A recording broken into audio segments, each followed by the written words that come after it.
Hey everyone, welcome back to the channel. Today I'm going to do a book review. It's my first experience with Galley. I read the Written, which is book one of the Emaneska series.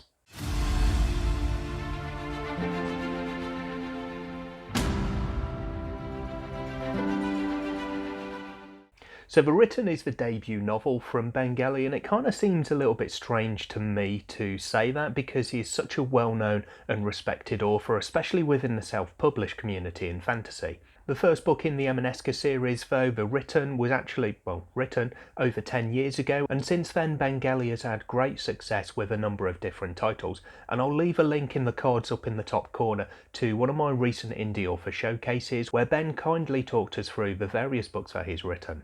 Now I do have the Forever King on my shelf and I've been looking forward to getting to it, but it is set in the same world as Emaneska and it follows the events in this first series, so I did want to read the Written and the follow-up books before I got to the Forever King, and as of the end of October 2022, the 4 books in the Emaneska series are available for the first time on Audible. Book 1 in the series, The Written, is also available for free for Audible members. I'm not sure if that's in every country, but certainly here in the UK.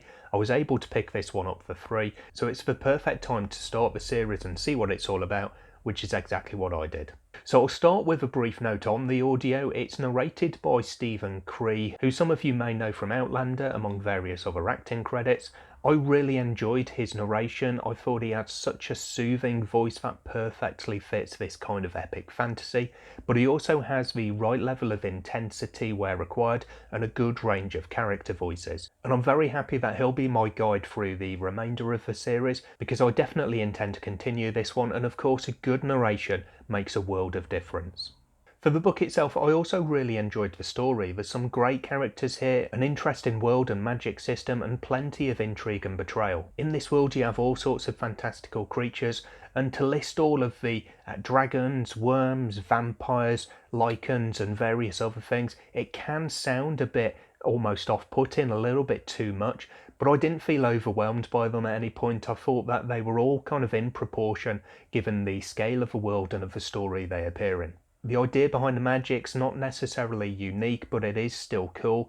The powerful mages, The Written, have a book of magic essentially carved into their backs, and raw magic is used in the script for this, and it's a 3-day process that barely half of the candidates who undertake this ritual are actually able to complete and make it through to the other side of it. Those who do survive can become a force of nature and magic, as one of The Written, like our main character, Farden. So as one of The Written, Farden gives us access to a lot of magic throughout the pages of the book, but he also interacts with people at both ends of the scale, so you get to see the wise and powerful archmages, but also the younger candidates who are preparing to go through that ritual to become Written themselves. Now for the magic itself, I really love the vivid imagery when it's being portrayed, especially in any form of battle, which is by its nature in this type of book, I suppose, where you generally tend to see most of the magic taking place. There's one scene in particular that sticks in my mind where you've got one of these powerful mages tearing through the defences of non-mages,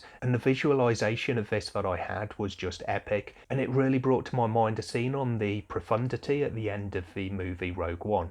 This was one of several passages though that left me with questions, but I did generally tend to find that they were answered quite quickly, even if sometimes those explanations, those answers, did throw up additional questions of their own. I love that this is a story with plenty of betrayal, and that did play a part in some of those questions being raised. Some of it is, well, not necessarily obvious, it's not exactly unexpected, but then there's other betrayals that just come out of nowhere, and I like that there's the ability to spring that sort of surprise. Overall, The Written is full of fantasy goodness with dragon riders, magical travel, love, loss, and there's even a good old heist thrown in for good measure. I thought it all pulled together really well though, with good writing and great narration in the audio, and so I gave it 5 stars. It's one that I'm happy that I finally got to reading, but also at the same time I'm happy that I delayed it long enough that it was available for me to listen to on audio. So on to my weighted ratings then, and I'll start off as usual with the enjoyment, and because I just had a really good time with it. This is my kind of epic fantasy story. It's kind of got a good old-fashioned classic feel to it, but brought up to date with modern writing and ideas, and I really enjoyed it. So I gave 19 out of 20.